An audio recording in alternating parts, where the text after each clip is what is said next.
သားတွေမကောင်းမေးဒီဘက်ကနေတက်လူတွေအများကြီးတက်တယ်ဆိုလို့တက်လာတာတထောင်လုံးမှ2ယောက်တည်းဘယ်သူမှလည်းမရှိဘူးမလိုက်တဲ့လေကိုင်း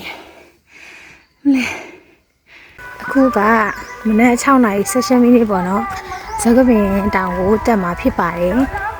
လိုက်ခဲ့လားလိုက်ခဲ့လာတော်မယ်လားတော်မယ်ဟဲ့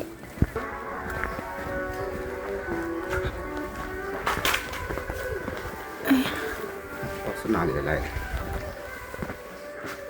ကဲ ဆက်တက်ပါပြီကိုအာဦးကအပေါ်ကပါတော်မယ်လေးလားတက်တာ7မိနစ်ရှိပါသေးရဲ့လူတွေဟောဆိုင်နေပြီကျမတို့နဲ့ပါလာတဲ့အာဦးပါ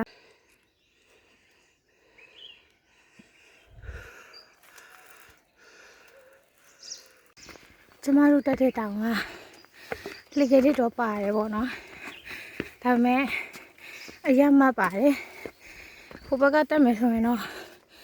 လေကလေးတွေတော့မပါဘူးပေါ့မြေပြတ်မယ်ဒါပေမဲ့ကျမတို့ကလေကလေးရှိရဲ့ပတ်ချမ်းနေတက်လာတာပါ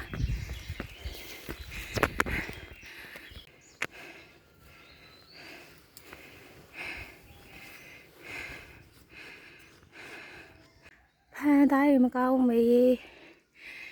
ဒီဘက်ကနေတက်လူတွေအများကြီးတက်တယ်ဆိုလို့တက်လာတာတထောင်လုံးမှ2ယောက်တည်းဘယ်သူမှလည်းမရှိဘူးမလိုက်တဲ့လေကိုင်း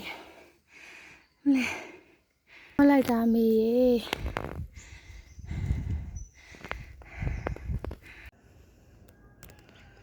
အဲ့ဒါကမိုးလိုက်တာ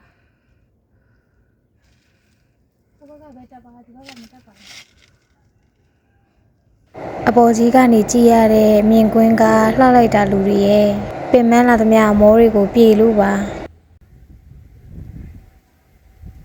တနာရီနဲ့မိနစ်20တက်ပြီးတဲ့အချိန်မှာဒီရွှေအင်တုံစကန်းကိုရောက်ပါတယ်ဒီစကန်းမှာခဏနားပြီးတော့ဖုံဖုံကဒီဖျားတဲတာတဆူရှိရဲဆိုလို့ကျမတို့အလူငွေလေးကပ်ပြီးတော့ဆက်တက်ခဲ့ပါတယ်ရှင်လေကတိတွေပါတဲ့ဘက်ကတော်တော်လေးကိုမှတ်ပြီးတော်တော်လေးတက်ရတာပါ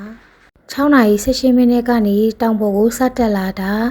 8:40မိနစ်မှာတောင်ပေါ်ကိုရောက်ပါတယ်ရှင်တောင်ပေါ်မှာနိုင်ဝဲလောက်နားပြီးတော့တောင်အောက်ကိုပြင်ဆင်လာခဲ့ပါတယ်ဇောကမင်တာကိုတက်မယ်ဆိုရင်တော့အဓိကမြောက်တွေပါမြောက်မုတ်တုတ်တွေအိတ်တွေဆိုရင်အရန်လိုက်လူပါတယ်အကြောက်လန့်လည်းတကယ်ကိုမရှိကြတာပါအဲ့ဒါလေးတော့သတိထားကြပါရှင်မုတ်တုတ်လုံးဇောကမင်တောင်ကြီးကိုအောင်မြင်တော့ဆက်ပြီးတော့ဆင်းနိုင်ကြပါလိမ့်ရှင်